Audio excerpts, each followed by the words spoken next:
name is Gabrielle, and I just wanted to talk to you all a little bit today about having an outdoor event.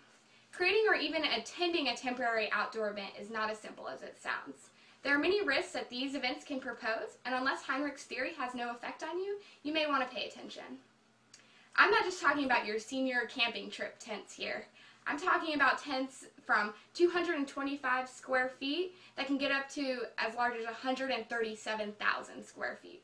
Have you ever heard of the Hartford Circus Fire? Well, in 1944, 169 people were killed and 700 people were injured at the Barnum and Bailey Ringling Brothers Circus. The tent collapsed in about 8 minutes, raining down melting paraffin like napalm from the roof on the guests.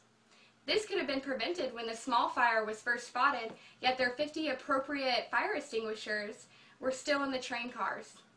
Oh, and their 4 fire trucks they had on site were too busy acting as a watering hole for their circus animals.